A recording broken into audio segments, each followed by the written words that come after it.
That morning, my wife and I said our usual goodbyes. She left her second cup of coffee and walked with me to the front door. She did this every day. She gave me my coat and hat and told me to be careful. She always did this. I closed the door, and she went back to finish her coffee. I'm a lawyer, and I work very hard. My friend, Dr. Franklin, told me not to work so hard. You might get sick, He said. A lot of people who work too much get very tired and suddenly they forget who they are. They can't remember anything. It's called amnesia. You should take a break and rest. But I do take rest. On Friday nights, my wife and I play a game of chess, and on Sundays, she reads me the letter she gets from her father every week. I answered. That morning, as I walked to work, I thought about Dr. Franklin's advice. I felt healthy and happy with life. When I woke up, I was on a train and felt very uncomfortable after sleeping for a long time. I sat back in my seat and tried to remember. After a while, I said to myself, I must have a name. I checked my pockets. No letters, no papers, nothing with my name on it. But I found $4,000. I must be someone, I thought. The train was full of men who were all very friendly. One of them came and sat beside me and said, Hello, my name's Grant Wilson. I'm from New York. You're going to the meeting in San Francisco, right? What's your name? I had to answer him, so I quickly said, Jonathan Lee, from California. He was reading a newspaper, but he looked up from it every few minutes to talk to me. I understood from his conversation that he was a pharmacist, and he assumed that I was a pharmacist too. Are all these men pharmacists? I asked. Yes, they are. Just like us, they're all going to the yearly meeting in San Francisco. He replied. After some time, he held out his newspaper to me and said, Look at this. Here's another one of those stories about men who run away and then say that they have forgotten who they are. A man gets tired of his work and family. He wants to have a good time. He leaves for a while, and when they find him, he says that he don't know who he is and that he can't remember anything. I took out the newspaper and read this. Chicago, August 14th. Michael Wood, an important lawyer in the town, left home 4 days ago and has not come back. Just before he left, he took out a lot of money from his bank. No one has seen him since then. He is a quiet man who likes his work and is happily married. But Mr. Michael works very hard, and it is possible that he has amnesia. But sometimes people do forget who they are, Mr. Wilson, I said. Oh, come on, that's not true. These men just want something more exciting in their lives.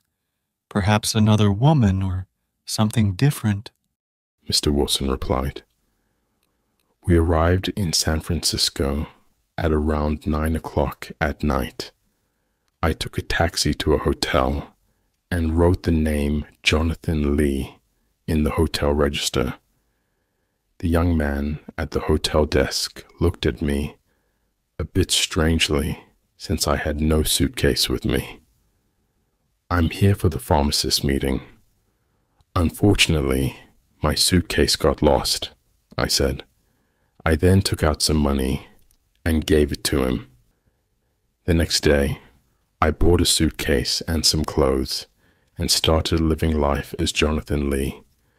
I didn't try to remember who or what I was before. The next few days in San Francisco were wonderful. The music, the restaurants, the museums, the parks, the theaters, the nightlife, and the beautiful girls. And during this time, I learned something very important. If you want to be happy, you must be free. Sometimes I went to quiet, expensive restaurants with light music. Other times, I went on the river in boats full of loud young women and their boyfriends. And then there was Broadway with its theaters and bright lights. One evening, as I was going back to my hotel, a man came and stood in front of me. Hello, Michael. What are you doing in San Francisco? Is Mrs. Wood with you? He cried loudly. I'm sorry, sir, but you're mistaken. My name is Jonathan Lee. Please excuse me, I said coldly. The man moved away in surprise, and I went over to the front desk. Behind me, he said something about a telephone. Give me my bill, and please bring down my suitcase in half an hour, I said to the man at the front desk. That night, I moved into a peaceful little hotel on Fifth Avenue. One evening, at one of my favorite restaurants on Broadway, as I was going to my table, someone grabbed my arm. Mr. Michael, A sweet voice cried. I turned quickly and saw a woman who was sitting alone. She looked around 40 and had very beautiful eyes. how could you just walk past me like that? Didn't you recognize me? She said. I sat down at her table. She had beautiful red and black hair. Are you sure you know me? I asked. No, I never truly knew you. She smiled. Well, my name is Jonathan Lee. I'm from California, I said. So, you haven't brought Mrs. Wood with you then? Oh, Michael, you haven't changed much in 19 years. She said, laughing. She looked at my face and quietly said, No, you haven't forgotten. I told you that you could never forget. I'm sorry, but that's the problem. I have forgotten. I've forgotten everything, I replied. She laughed. Did you know I got married 10 months after you did? It was in all the newspapers. She was silent for a moment. Then she looked up at me again and said, Tell me one thing, Michael. Since that night 19 years ago, can you touch, smell, or look at red tulips and not think of me? I can only say that I don't remember any of this. I'm very sorry. I tried to look away from her. She smiled and stood up to leave. Then she held out her hand to me and said, Oh yes, you remember. Goodbye, Michael Wood. She said with a sweet but sad smile. That night, I went to the garden, and when I went back to my hotel, a quiet man in a blue shirt was waiting for me. Mr. Lee, can I speak with you for a minute? There's a room available here, He said. I followed him into a large room. A man and a woman were sitting there. The woman was beautiful, but her face looked sad and tired. I liked everything about her. The man, who was about 50, came to meet me. Mr. Wood, it's good to see you again. I told you that you were working too hard. Now you can come home with us. You'll soon be all right. He said. My name is Jonathan Lee. I've never seen you before in my life, I said.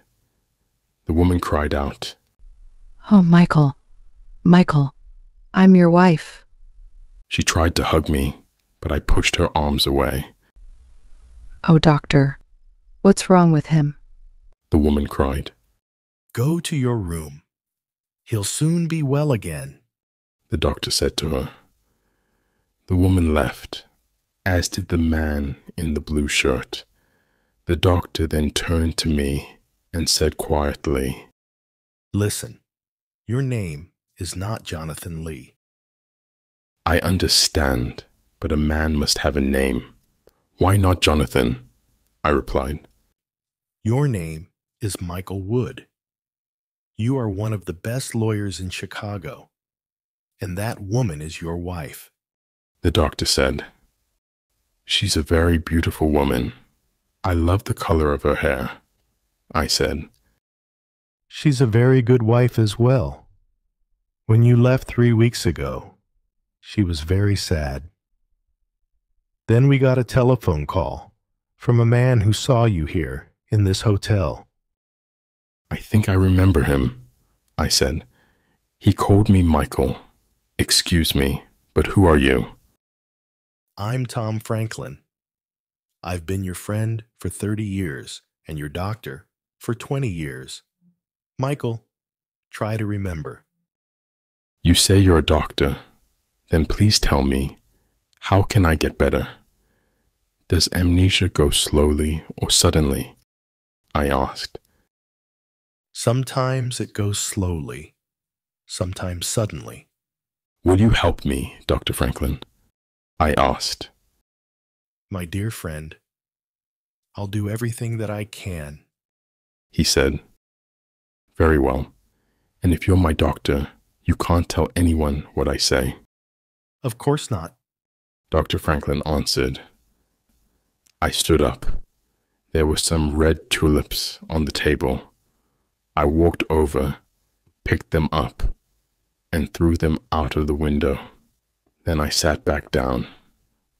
Franklin, I think it would be best to get better quickly. I'm a bit tired of it all now. Go and bring my wife Scarlett in. But oh, doctor, oh, my dear old friend, it was wonderful, I said with a happy smile.